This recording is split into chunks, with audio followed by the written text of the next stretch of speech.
ازيكم يا شباب، عاملين ايه؟ في حلقة جديدة من برنامج زكاة العلم نشره، وهو برنامج هدفه نشر أكبر عدد فرص للطلبة الثانويين عن طريق إن احنا بنجيب شخص أخد الفرصة دي بالفعل، ونبدأ نتكلم عنها ازاي هو قدر ياخدها عشان نفيد أكبر عدد من الناس. والنهاردة معانا ادميشن لجامعة أكسفورد، الجامعة الأولى على العالم. ومعانا مريم مهرز. فاتفضلي يا مريم، عرفينا بنفسك. أهلا، أنا مريم. أنا حاليا في أول سنة دراسة في أكسفورد، بدرس فيزياء. أنا يعني عشت أول نص من حياتي في مصر، وبعدين السعودية، وبعدين آخر 5 سنين هنا في اليوكي. excited إن أنا أبقى معاكم وإن أنا أنشر المعلومات دي عشان يبقى في طلبة عرب أكتر في ال top universities.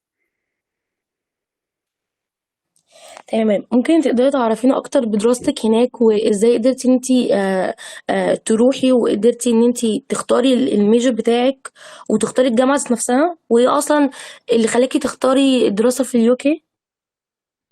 اوكي تمام. انا الاكسبيرينس بتاعي شويه was dictated ان انا عيلتي كلها moved to the UK. يعني من 5 سنين. لكن انا قبل كده كنت بدرس في السعوديه، كنت بدرس في مدرسه امريكي. فانا I had يعني جربت الاتنين systems، جربت الدراسه الامريكي في الثانوي، جربت الدراسه البريطاني في الثانوي. وبعدين لما كنت في المدرسة أنا فكرت إن أنا أقدم في الاتنين، في اليو كي وفي اليو اس.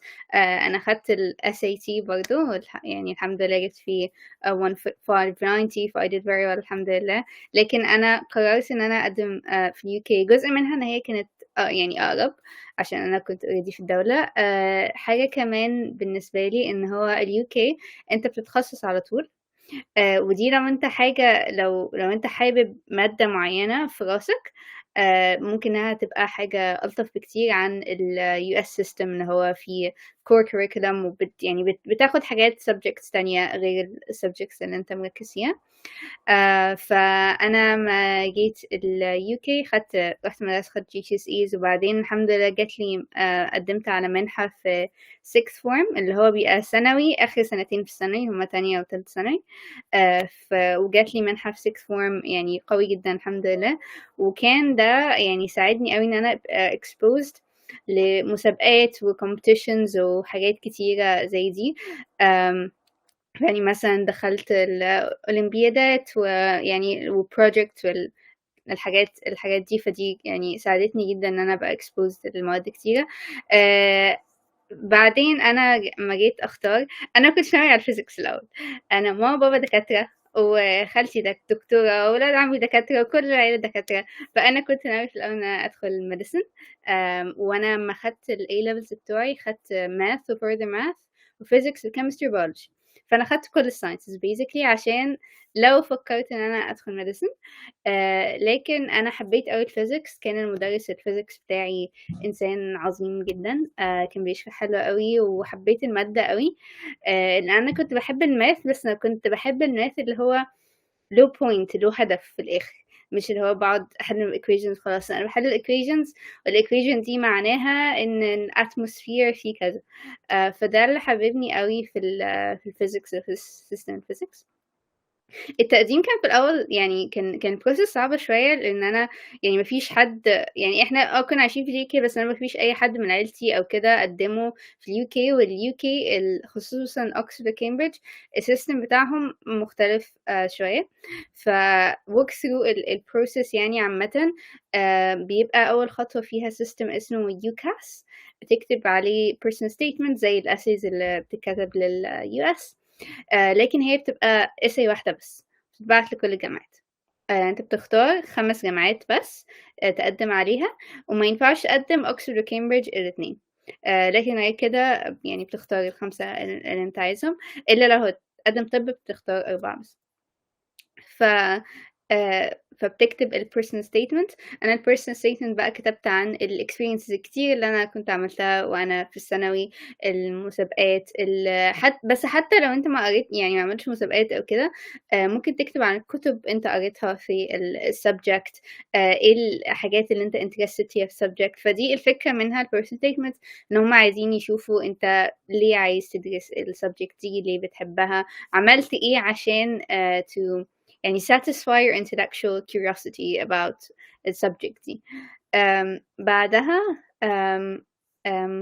المدرسة بتقدم references، فعادة يعني بتتكلم برضه مع teacher إن هو تكتب إيه في reference كده، لكن هي في الآخر هما اللي بيكتبوها، هما اللي بيعطوها. فده system ال UCAS. الستيب اللي بعد كده الجامعات التانية خلاص، يعني هو ده الستيب اليوكاس، وعادة ده هو بس بيبقى الابليكيشن الوحيدة مع الدرجات بتاعتك. لكن أكسفورد، كامبريدج، إمبيريال، وورك لبعض المواد، الأربع جامعات دول عندهم ستيب كمان، وهي ال admissions tests والinterviews. أكسفورد عندها لكل مادة في admissions test. فالفيزيكس مثلا في امتحان اسمه الفيزيكس aptitude test، وده بيبقى الفكرة منه ان هو يعني نفس الكونتنت اللي في الثانوي، لكن أسئلة أصعب بكتير. الأسئلة مش هتحتاج إنك تبقى عارف أي حاجة بره المنهج، لكن بتست البروبلم سولفينج، بتست انت بتبص على المشكلة ازاي، بتفكر فيها ازاي، كده. ف يعني that's هو يعني يعتبر أهم جزء من ال application process. لو أنت جبت above score معين بيجيبوك interview. الانترفيو للفيزيكس بيبقوا 3 interviews. interview في 2 في الكوليدج بتاعتك، واحد في كوليدج تانية. هشرح سيستم الكوليدجز ده بعد ما اخلص. ف الانترفيو برضه بيبقى شبه الامتحان، ان هو مفيش اي حاجه بره المنهج. هما مش عايزين حد يعني درس الجامعه اوريدي، لان هما هيدرسوك هيعلموك، هم مش عايزينك تبقى عارف كل التوبكس، لا، عايزينك تبقى عارف حاجه الثانوي كويس قوي، عايزينك تبقى فاهم الحاجات، مش ان هو حافظ ان الميثود دي بتجيب الانسر صح، لا، فاهم هي ليه الميثود دي اصلا، يعني ايه الايكويشن دي مثلا، يعني ايه الاسامبشنز بتاعتها، بتشتغل امتى، يعني تبقى فاهم يعني كل الحاجات الثانوي كويس قوي. فالانترفيو بيبقوا بقى بيسألوك يعني عادة بيبقى 2 to 3 problems math و physics، و it's supposed ان هو يبقى شبه التوتوريال، عشان يعني tutorial برضو. فهو بيبقى conversation، مش ان هو بيسألوك وبس ويكتبوا خلاص، لا، هو بيبقى two way، يعني بيسألوك سؤال وانت بتحاول فيه، وعادة مش تبقى عارف الإجابة، فهما بيساعدوك، بيقولك دي عن كذا كذا، ويدوك information زيادة، وممكن حتى يوروك مثال ويحلوه، وبعدين يشوفوا انك تحاول تاخد المثال ده وتعمل زيه. فيعني الفكرة هنا ان هما برضه عايزين يشوفوا البروبلم سولفينج سكيلز بتاعتك اكتر. بس وبعدين خلاص هو دي اخر ستيب، وبعدين خلاص ممكن يجي لك الأوفر. البروسيس similar برضو لجامعة Imperial College London، اللي هي الجامعة الملكية في لندن أعتقد الجامعة. برضو عندهم بيبقى امتحان، وأحيانا في interview برضو، لكن Imperial أحيانا أكتر بتسأل. أكسفورد ما بيسألوش قوي عن أنت بتحب السبجكت ليه، أو يعني حاجات كده، هما more interested إنك بتعرف السبجكت. الجامعات التانية أحيانا أكتر بيسألوا عن personal statement، وإن هو أنت ليه بتحب السبجكت، عملت إيه عشان تexplore السبجكت. وممكن أتكلم أكتر عن نقطة إزاي يعني تعمل إيه في الثانوي كده. اوكي، فده process in interviews. انا I mentioned ممكن terms college و tutorials، يعني ايه terms دي؟ ايه الحاجة اليونيك في اوكسفورد وكامبريدج؟ معظم الناس عارفين اوكسفورد وكامبريدج جامعات كويسة، بس ما عرفوش ليه. الحاجة اليونيك في اوكسفورد وكامبريدج ان هو في عندك اليونيفرسيتي فيها بتروح الليكتشرز بتاعتك، المحاضرات والامتحانات في السنترال يونيفرسيتي، لكن جوه اليونيفرسيتي بقى نفسها في colleges. الكولجز دي مش كلية، يعني مش زي المادة بتاعتك، لا، الكولج دي هي بتبقى مكان، هو بيبقى فيه مبنى الcollege، بيبقى المكان اللي أنت عايش فيه، يعني بتاكل فيه وتعيش حياتك فيه، وبيبقى المكان اللي فيه الtutorials بتاعك. إيه الtutorials؟ الtutorials عبارة عن إن هما بيدوك problem sheets، وبتقعد around يعني 3 ساعات في الأسبوع مع شخص professor في المادة بتاعتك، one to one أو one to two، وبتدسكس البروبلم شيت. فدي الحاجة اليونيك قوي في اوكسفورد وكامبريدج، هي الكونتاكت ده، ان معظم الجامعات بيبقى جروبس كبيرة او كده، او ممكن حتى لو في الموضوع الوان تو وان ده بيبقى مع مثلا مساعدين او كده، لكن هو في اوكسفورد وكامبريدج بيبقى كل اسبوع عندك around يعني 3 ساعات، يعني انا ساعة مع 3 بروفيسورز مختلفين، وبنقعد مع بعض ندسكس كل اسبوع انا عملت البروبلم شيت دي، بندسكس بقى حتى لو جبت كل حاجه صح، بيدسكس يعني بيدوك extensions، بيدسكس انك فاهم اصلا الحاجه كويس. فدي بت really build your problem solving skills و your communication skills كمان، انك تعرف تشرح تفكيرك. ودي سكيل مهمه قوي، انك في ناس كتير قوي شاطره في الماث او شاطره في الفيزيكس او شاطره في مادتها، بس ما بتعرفش انها تشرح طريقه تفكيرها. فهي اوكسفورد وكامبريدج بيساعدوك قوي، نظام التوتوريالز او بيسموه في كامبريدج supervisions، بيساعد قوي على انك تبلد طريقة التفكير بتاعتك، وازاي انك تشرح، وازاي انك communicate للناس. بس فهي دي يعني الحاجة اليونيك قوي او المختلفة قوي في اوكسفورد وكامبريدج. فاعتقد ده يعني quick overview of كل حاجة. ليه اخترت Oxford over Cambridge؟ بس if people are curious، Cambridge ما عندهاش degree physics. Cambridge عندهم degree اسمها natural sciences، بتاخد في أول سنة يعني 3 مواد: physics، chemistry، ومادة كمان زي مثلا material science أو earth sciences أو كده. أنا كنت حابة أركز على الفيزيكس بس، فعشان كده اخترت Oxford over Cambridge. هما الاتنين يعني إلى حد كبير جدا شبه بعض بالظبط. أنا أخويا بيدرس في كامبريدج، فهما يعني هما الاتنين زي بعض، very very similar. فهي حاجة بس شوية إنك لازم تختار واحد منهم، لكن يعني مفيش wrong choice في الآخر. بس فهل في أي حاجة تحبي تتكلم عنها أكتر، مثلا الثانوي أو كده؟ ممكن تكلميني اكتر عن المسابقات اللي انت دخلتيها والبروجرامز اللي انت دخلتيها وانت في ثانوي؟ اوكي تمام. أهم حاجة في الثانوي، أهم skill بصراحة I think everyone should learn is learning how to learn and learning how to research. أنا أعتقد أكتر decision غير حياتي إن ماما وأنا في مصر قالت أنا مش هدخل بنتي دروس أبدا. I know this sounds unrelated، بس ماما في ناس كتيرة بقت لها ازاي معرفش ايه، لكن ده كانت اكتر حاجة ساعدتني ان انا ابقى successful يعني في الثانوي ويعني وحاليا، وهو learning how to learn، انك تعرف ازاي انا عايزة اعمل حاجة، ان انا اروح انا ادور وانا اللي الاقي information وانا اللي الاقي كل حاجة. ودي skill حتى تساعد في تقديم الجامعات. يعني في ناس كتيرة بتبقى مشكلتها ان انا عايز حد يديني كل information على طبق من فضة وخلاص واعملها، لكن فكرة ان انا اصلا انا اروح على موقع الجامعة واروح ادور واروح اعمل الحاجات دي كلها is very very good skill. Going back to the question، موضوع الثانوي، السكيل دي ساعدتني قوي قوي قوي في الثانوي، في ان انا ادخل أولًا أنا أبقى يعني شاطرة في المادة نفسها، لكن برضه إن أنا يعني أعرف أدخل مسابقات وحاجات كده، عشان كانت معظمها بتخلّيك يعني تفكّر، بتبقى outside of the curriculum and builds your like your skills outside of it. فبالنسبة للactivities اللي أنا عملتها within المدرسة، يعني هاقسّمها يعني 3 درجات: within المدرسة، وبعدين على الدولة، وبعدين الحاجات الinternational. within المدرسة نفسها أنا بدأت math club، بدأت الماث كلاب وكنا بنعمل اللي هو extracurricular sessions بنتكلم على topics برا الكريكولم، وبرضه كنت بعمل اللي هو support scheme للطلبة إن هما يجهزوا admission tests وكده. فده كان experience هو ممكن مش directly ساعدني في الapplication، لكن هو ساعدني إن أنا develop very good skills إنها ساعدتني في حاجات تانية.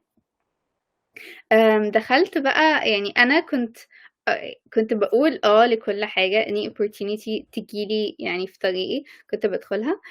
فدخلت الأولمبياد الmath والphysics. ودخلت كمان في أولمبياد اسمه الBritish Physics Olympiad Computing Challenge. فده بيبقى أولمبياد يعني computer science في context الphysics، بيبقى project في context الphysics. هو ما أعتقدش ممكن تدخله من دولة أخرى، لكن كل الماتيريالز موجودة. ف I strongly recommend إن لو حد interested في ال computational physics أو كده إن هو يشوف الويب سايت ويعمل البروجكت، حتى لو مفيش جايزة في الآخر، أصلا إنك تبقى عملت البروجكت ده اتعلم منه كتير قوي. والابليكيشنز في اليو كي فوكست أكتر بكتير عن الحاجات اللي أنت اتعلمتها عن award أو recognition أو كده. فده كان experience حلو قوي. I strongly recommend إن أي حد check it out. It's called British Physics Olympiad Computational Challenge. Experience تاني كان برضو similar is MathWorks Math Modeling Challenge.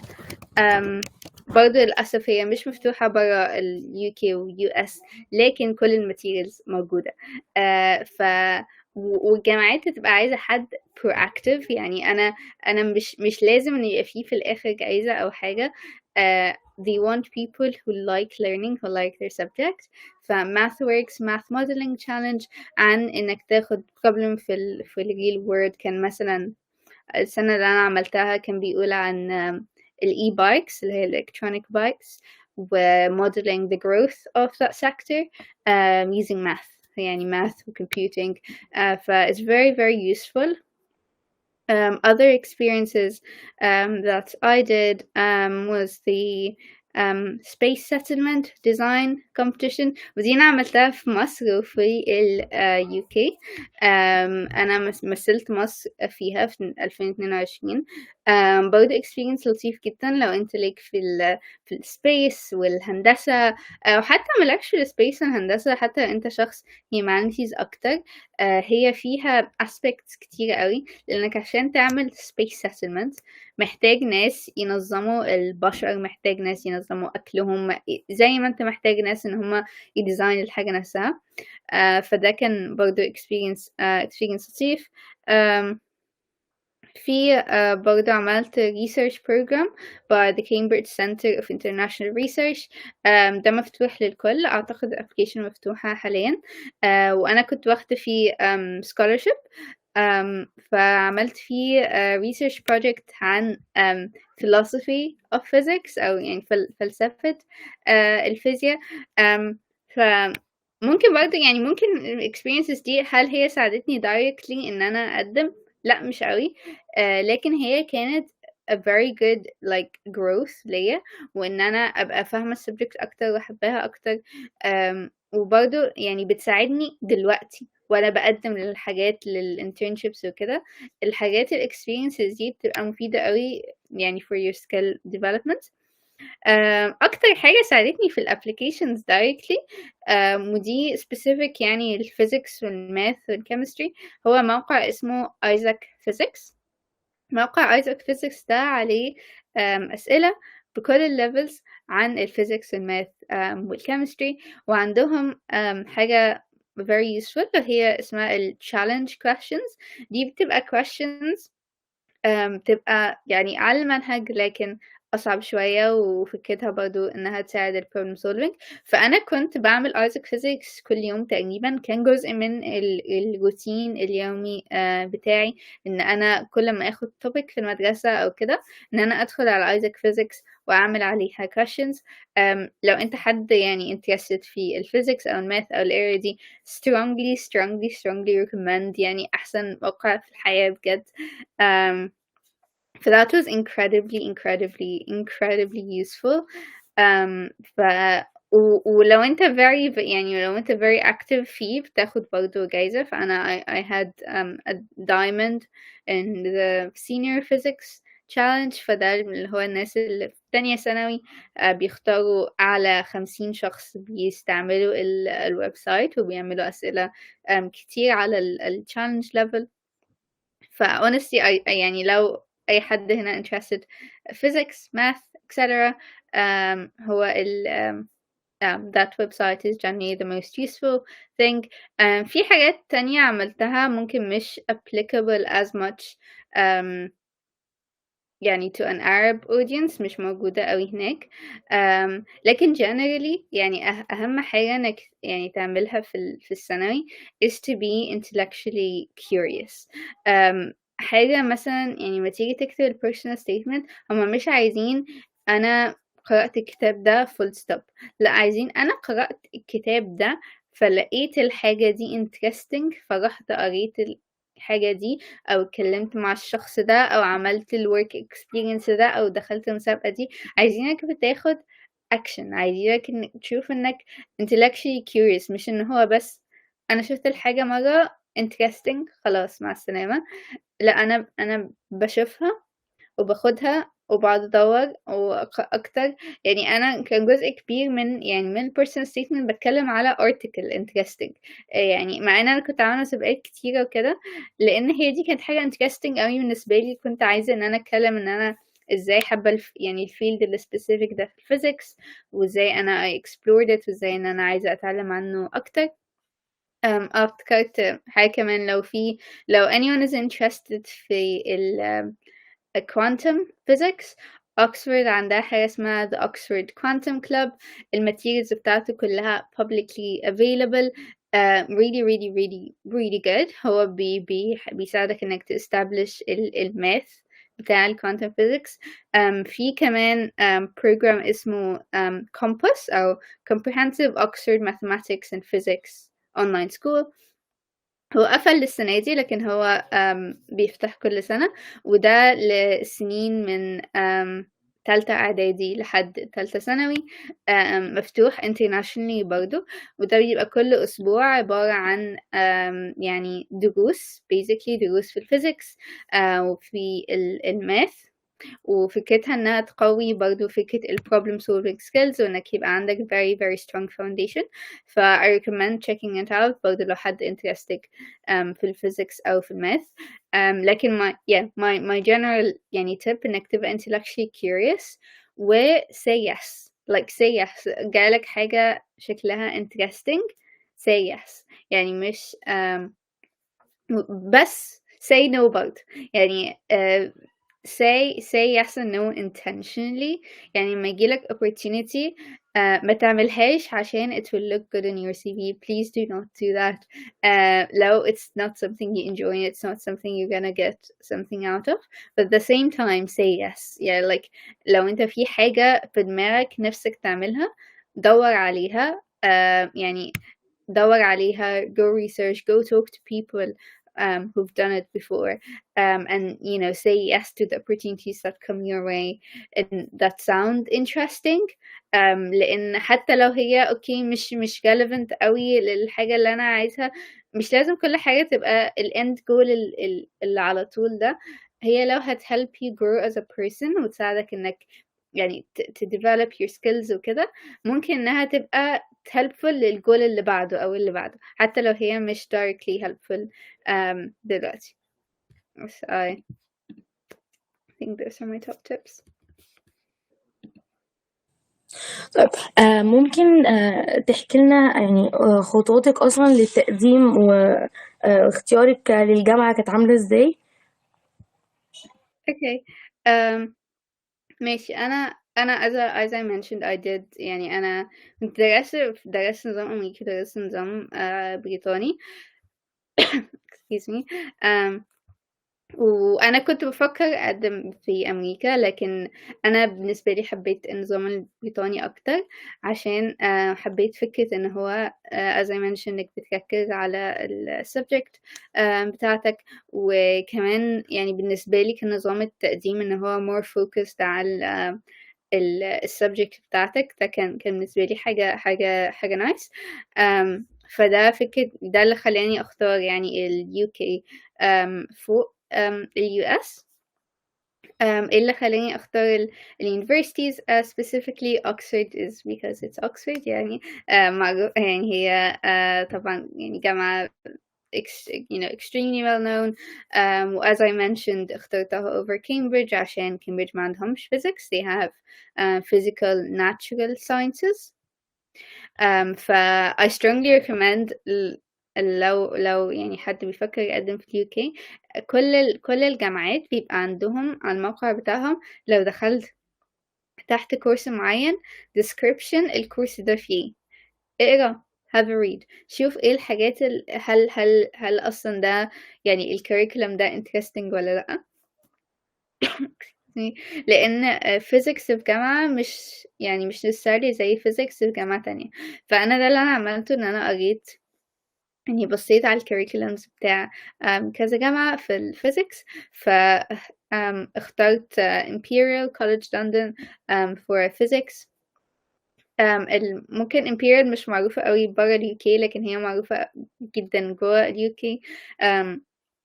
هي جامعة بتدرس science بس هما ما عندهمش أي humanities فهم they're science specialist.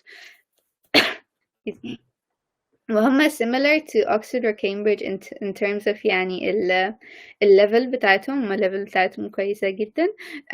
لكن advantages بتاعت Imperial لو حد بيفكر يقدم عليها إن هي أولا عندهم emphasis أكتر على computing.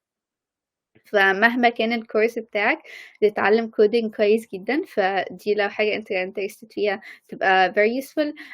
وتاني حاجة ان عندهم هما كونهم في لندن. لندن يونيز يعني advantage بتاعتهم ان لندن هي الهب بتاع الكاريرز والانترنشيبس وكده. فالopportunities في لندن تبقى احيانا اكتر شوية عن برا لندن. فاخترت جامعة Imperial. الجامعات التلاتة الباقيين اللي أنا اخترتهم عشان as I mentioned you choose 5. excuse me. اخترت إن أنا أدخل math و physics مش math بس مش physics بس قصدي. Oxford و Imperial ما عندهمش math and physics. If they did I'd have chosen it. بس math and physics was really nice لأن أنا بحب الماث جدا لكن بحب الفيزيكس يعني فكان كان combination it was really nice. فاخترت St. Andrews ودي جامعة في اسكتلندا. و Warwick جامعة في the middle of nowhere. هي المدينة ما فيهاش أي حاجة لكن work للماث وللفيزيكس وللمواد اللي شبه دي جامعة قوية جدا. فلو حد interested في الحياة الماثيماتيكال هي جامعة كويسة جدا. والجامعة الخامسة جامعة بريستول عشان أنا كنت رحت زرتها وعجبتني الجامعة وعجبتني يعني الفايبس بتاع الجامعة literally. وهي بس فعجبتني الجامعة. بالنسبة للناس يعني تختار ازاي. أول حاجة أنا بالنسبة لي كانش فيه يعني step دي قوي عشان أنا كنت واخدة A levels اللي هو النظام البريطاني. فلو انت واخد A levels أو واخد IB سهل يعني ممكن تقدم على أي جامعة هنا على طول. لكن لو انت مش واخد A levels أو مش واخد IB فهيبقى فيه steps كمان عشان تختار الجامعة. أول حاجة تشوف انت ممكن تدخل على UCAS أو ممكن تدخل على موقع الجامعة نفسها وتشوف ايه ال requirements بتاعة الجامعة دي. هل هي دايما عندهم يبقى في صفحة اسمها international qualifications تبص هل هما بيقبلوا ال qualification اللي انت عملتها. لو واخد excuse me لو واخد ثانوية عامة في مصر probably مش بيقبلوها. لكن اللي ممكن يبقى موجود هو foundation year.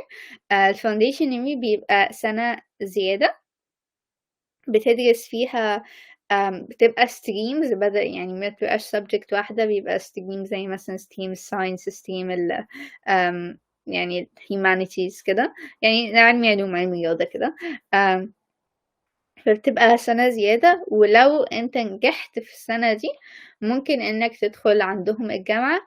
وفي بعض الفاونديشن years لو عملتها ممكن تروح وتدخل جامعة تانية أصلا. لكن هي بتجهزك، بتديك الفاونديشن انك ينفع تدخل الجامعات في اليو كي. وعادة الفاونديشن years more common هما بيبقى فيها scholarships.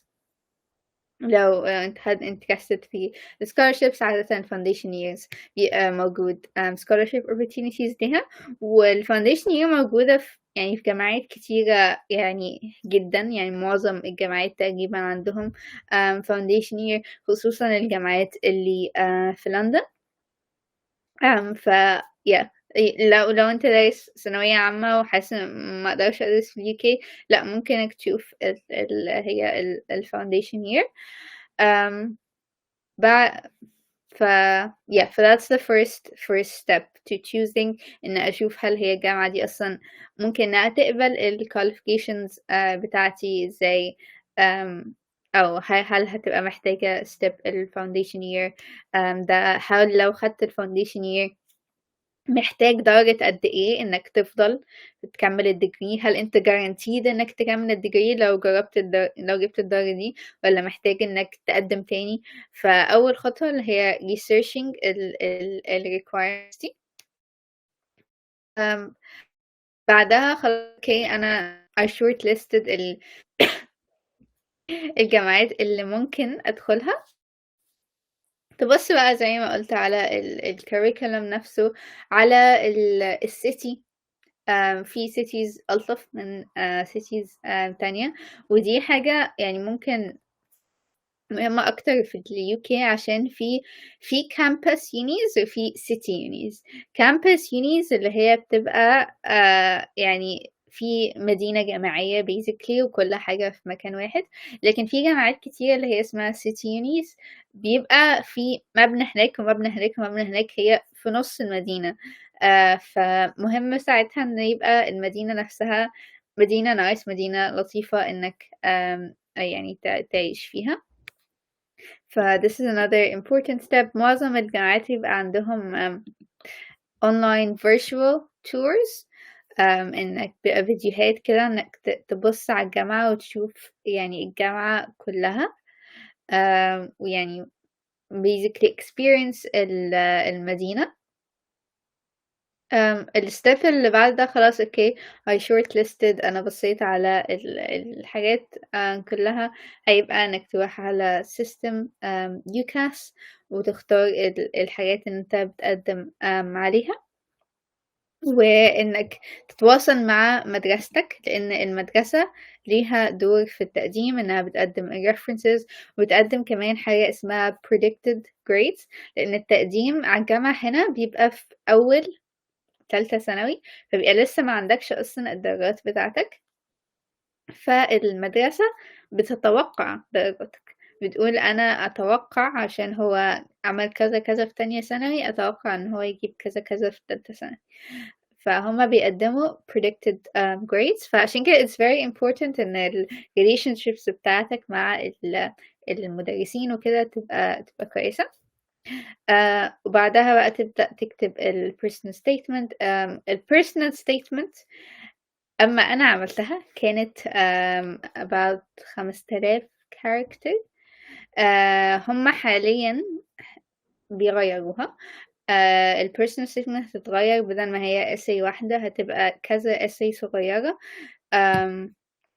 ممكن حتى أطلع التايتلز بتاعتها، بس هيبقى كذا essay صغيرة عن مثلا how did you explore a subject outside يعني outside، يعني انت عملت ايه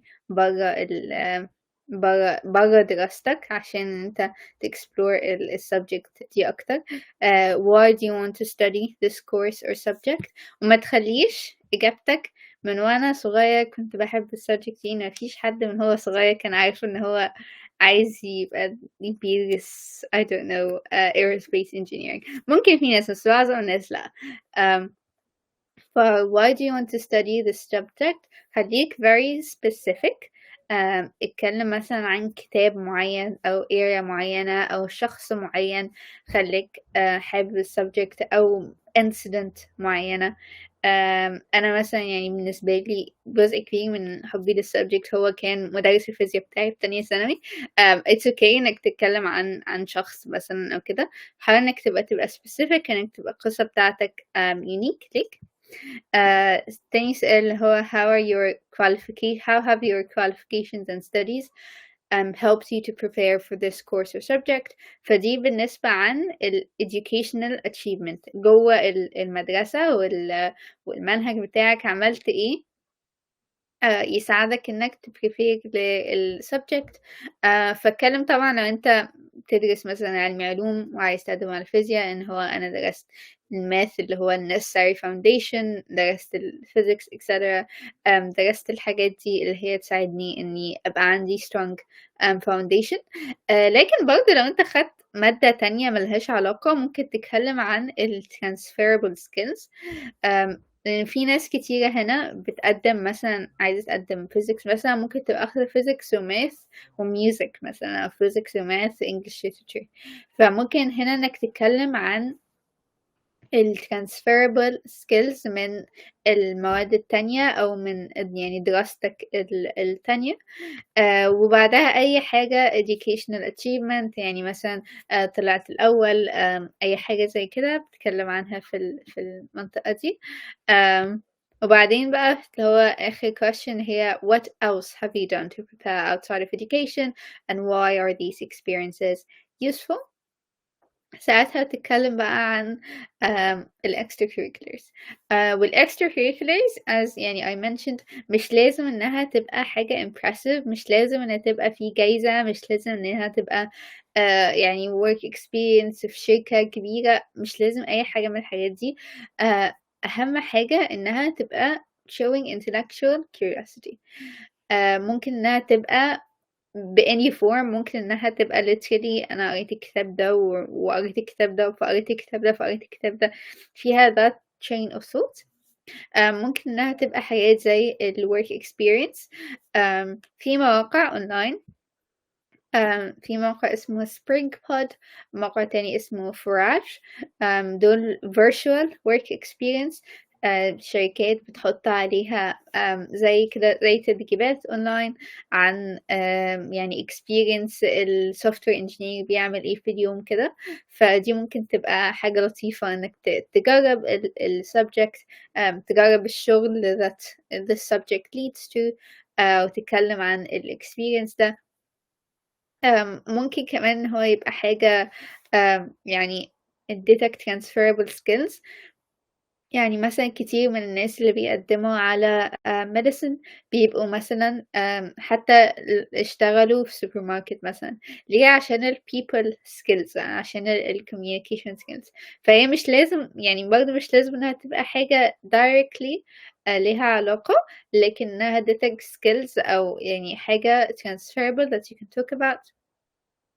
ممكن تتكلم عن ال extracurricular achievements، ال competitions، ال Olympiads etc.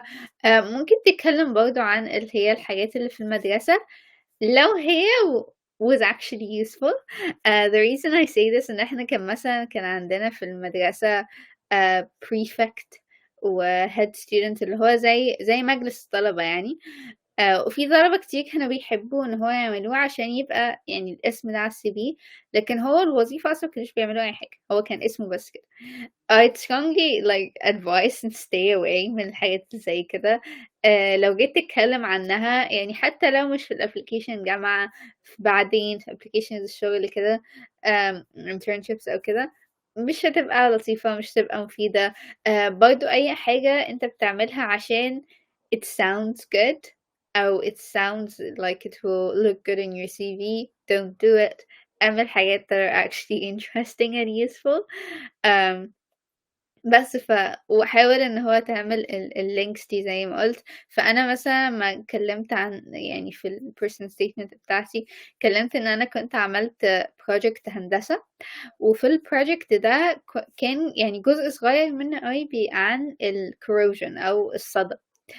لكن انا حسيت الموضوع ده interesting، فرحت ان انا I reached out للاب بيعمل research في موضوع الصدى وكده، وان انا رحت عندهم اسبوع جربت يعني بعض الادوات بتاعتهم وكده وتعلمت عن الموضوع ده. يعني فكرة ان انا عملت حاجة عملت حاجة. برضه اتكلمت عن ان انا كنت interested في الكوانتم physics، فدخلت الأوكسفورد كوانتم كلاب that I mentioned. وبعدين فما أنا اتعلمت عن الماث وتعلمت أكتر عن الكوانتم physics وكده، جابت في راسي أسئلة عن الفلسفة بتاعتها، فقمت عملت اللي هو الريسيرش project في فلسفة الكوانتم physics أو quantum logic specifically. ف ففي إن هو فكرة اللي هو في chain of thought، إن هو أنا عملت كذا فعملت كذا فعملت كذا. they really like to see. بس فهي ال person statement دي جزء مهم جدا. one thing that I forgot to mention هو ال English requirements. معظم الجامعات هيبقى عندها English requirements عن طريق ال IELTS عادة. لكن برضو بعض الجامعات اللي فيها foundation year ممكن إن هي ما يبقاش فيها requirement دي. لكن مهمة أوي أوي أوي أوي requirement ال English، لأن أنا أعرف ناس personally يعني كانوا جاي لهم من كامبريدج وكده وما راحوش عشان ما جابوش الانجليش. ف it's really really really important ان هو تحاول انك practice الانجليش بتاعك وتحاول تاخد التست as soon as possible. okay requirements person statement دي خلاص the process done لمعظم الجامعات. لو هتقدم Oxford Cambridge Imperial Oxford Cambridge specifically هيبقى فيه اللي هو الامتحان admissions test، محتاج ان المدرسة تريجستر ليه او انك تلاقي مدرسة بتعمله.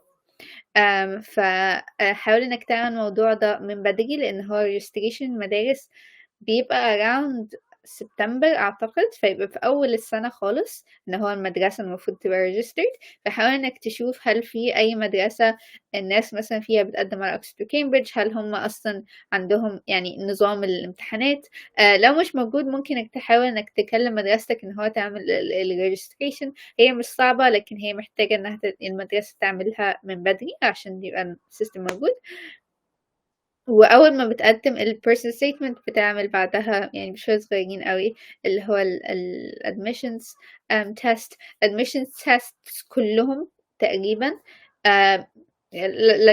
كلهم عندهم practice tests online، وعندهم بعضهم عندهم syllabus كمان ايه الموضوعات المواضيع اللي موجودة في الامتحان. practice tests اقرا السيلابس لو في اي حاجة ما كانتش covered في الثانوي او في يعني دراستك. يعني انا حتى بالنسبة لي كان انا ال A levels ليها كذا منهج في UK، فانا كان المنهج اللي انا كنت باخده كان فيه topics ما كنتش عملتها، فانا عرفت ده من بدري، فقعدت انا يعني درست topics دي قبل الامتحان عشان يعني اعرف اجاوبها. personal statement preparation is very important. وبعدها يبقى الانترفيو. another thing that I forgot to mention إن هو لو هتقدم أكسفورد وكامبريدج غير إنك بتختار الجامعة محتاجة إنك تختار college اللي هو زي ما قلت اللي هو زي البيت بتاعك basically اللي هو فيه التوتوريالز بتاعك. مفيش اختيار غلط للكولج، الكولجز كلها يعني جميلة لطيفة وهيبقى نفس الاكسبيرينس. الناس بتختار الكولجز عادة على أساس مثلا الvalues بتاعة الكولج، الجو الvibes بتاعة الكولج. I know like literally يعني في أنا مثلا الكولج بتاعتي Somerville College هي كانت أول كولج تقبل البنات في أكسفورد، وهي عارفة college very inclusive very progressive، that was something أنا كنت عايزاه. في colleges conservative أكتر، في colleges اللي هي يعني في colleges اللي هي stereotypical أكتر إن هو يبقى فيها الطلبة الأغنياء أوي بيروحوا الcolleges دي، فهي كلّها different يعني different vibes كلّهم حلوين، لكن شوف أنت أنهي واحدة تحس إنك يعني بالنسبة لك أحسن. في resource online اسمه Oxford Alternative Prospectus. ده الطلبة اللي في الcolleges دي كاتبين عن الexperiences بتاعتهم في الcollege. حاجة كمان ممكن تبُص عليها لو أنت interested في field معيّن، إنك تبُص الtutors في الcollege دي هل في حد منهم في الfield ده. يعني أنا مثلًا الtutors بتوعي specialized في الastronomy، فعادةً بيبقى الtutors بتاعك في الcollege عندهم specialization معيّنة، هُم هيبقوا شاطرين في الحاجات التانية لإن هُم يعني professors في Oxford، لكن لو في حاجة يعني في دماغك معيّنة أوي ممكن تبُص عليها، لإن ممكن كمان لو حابب إنك تعمل research في in the future إنك تعمل research مع الprofessor بتاعك في الcollege لو هو في الarea دي. بس let's يبقى long winded summary، بس it's the key takeaway is do your research. دور كل الانفورميشن موجودة على موقع الجامعة، مفيش أي حاجة مش موجودة على موقع الجامعة أو على UCAS. وبس يعني I hope that's helpful. طيب يا مريم، ينفع تقولي لنا كده يعني باختصار موضوع الفاينانشال ايد والسكولرشيبس الموجودة؟ Okay. ال UK بالنسبة للfinancial aid is slightly less عن ال US، لكن هي موجودة. بالنسبة الfoundation years وكده، الجامعات اللي بيبقى فيها foundation year عادةً بيبقى برضه عندها موضوع الfinancial aid.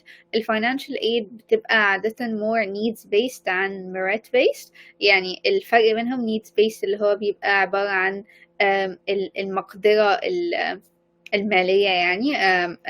بيسألك أسئلة مثلًا عن مرتب أهلك وكده، ولكن في أحيانًا بس مش كتير، يعني أحيانًا ولكن هي مش as much merit based scholarships اللي هي بتبقى على حسب الachievement بتاعتك.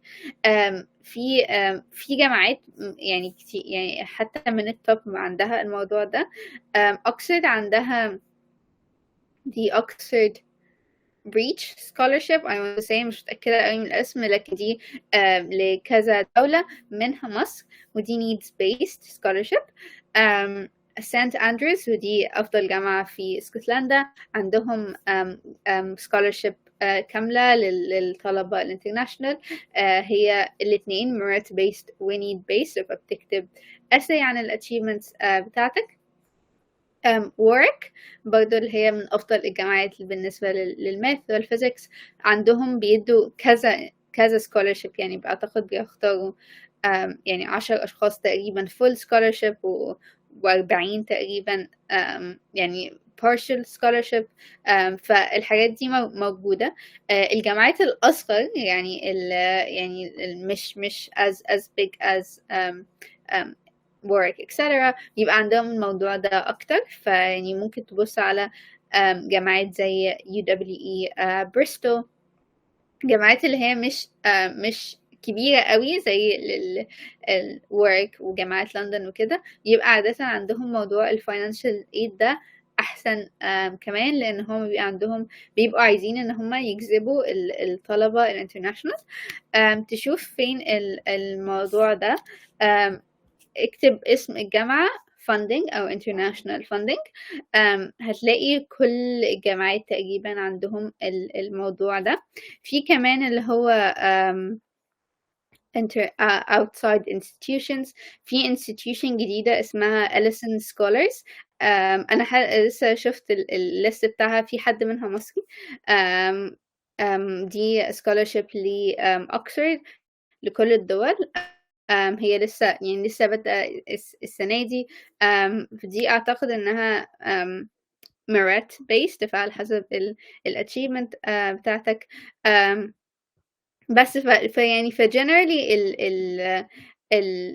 الfunding موجود لكل حاجة ما عدا الميديسن.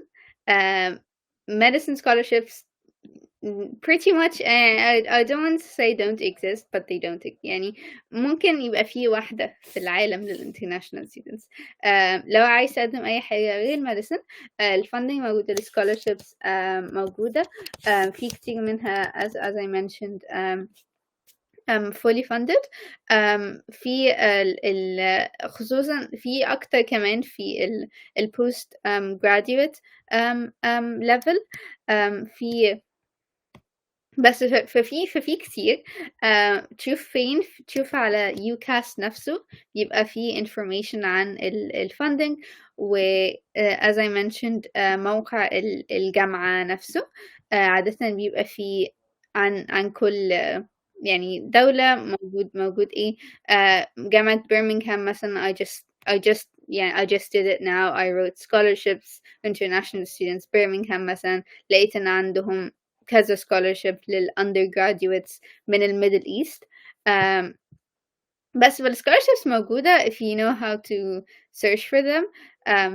what I would say انك تعمل خلاص انت short listed ايه الجامعات اللي ممكن تقبلني، اعمل زي جوجل شيت كده ودور عليهم جامعة بجامعة، شوف ايه الفunding الموجود من الجامعة نفسها زائد من outside organizations. بس that's a summary of it. في موقع كمان اسمه Black Bullion. ده في يعني تجميع scholarships، هو متخصص في UK ف it's very good. وكمان tip في ناس كتير لما تبص على UK بتبص على انجلترا بس، بصوا على ويلز. ويلز scholarships بتاعتها are very generous، جامعتها حلوة. ويلز is a very nice place to live in. أنا أصلا حاليا يعني أنا بتكلم من ويلز من كارديف. ف don't just look يعني don't limit yourself to England. بص برضو على ويلز وعلى سكوتلاند. بس فكي يعني summary is do your research. تمام. أنا كده خلصت أسئلتي، حابة تزودي أي حاجة يا مريم؟ لا nothing off the top of my head، بس يعني بس just a tip لكل الناس العرب إن هو you can do it. like المصريين are literally في كل حتة، يعني إحنا هنا في أكسفورد في مصريين كتير، في مصريين جايين من مصر، ف you can do it. بس أهم حاجة believe in yourself and do your research and learn how to learn basically. بس شكرا جدا ليكم ان انتوا وصلتوا معانا للنقطة دي من الفيديو. ونتمنى ان تكونوا استفدتوا، وان شاء الله تشيروا الفيديو ده لكل اصحابكم عشان كلكم تستفادوا. شكرا جدا ليك يا مريم على الحلقة الجميلة دي. شكرا جدا. شكرا.